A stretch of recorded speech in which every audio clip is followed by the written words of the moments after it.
মক্কা থেকে 10,000 কাফের মদিনায় রওনা করেছে। মদিনাকে তারা অবরোধ করবে, তারা মদিনায় হামলা করবে। কি করবে? জোরে বলেন। তারা মদিনায় হামলা করবে। আল্লাহর নবী সাহাবীদেরকে ডাকলেন, প্রায় 1,500-এর মতো সাহাবী ছিল, তাদেরকে ডাকলেন, ও সাহাবীরা, মক্কার কাফেরেরা মদিনায় হামলা করবে, আমরা কিভাবে তাদেরকে প্রতিহত করতে পারি? সাহাবায়ে কেরাম সমস্বরে আওয়াজ দিলেন, ওগো আল্লাহর নবী, আমরা আপনার ডানে বামে সামনে পিছনে থেকে কাফেরদের সাথে লড়াই করব, আপনি এগিয়ে যান, আপনার সাথে আমরা আছি। সুবহানাল্লাহ বলেন।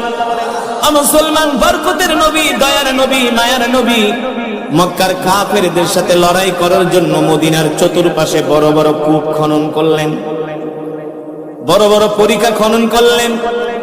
সিরাতের কিতাবের মধ্যে আসছে আল্লাহর নবী রাহমাতুল লিল আলামিন বরকতের নবী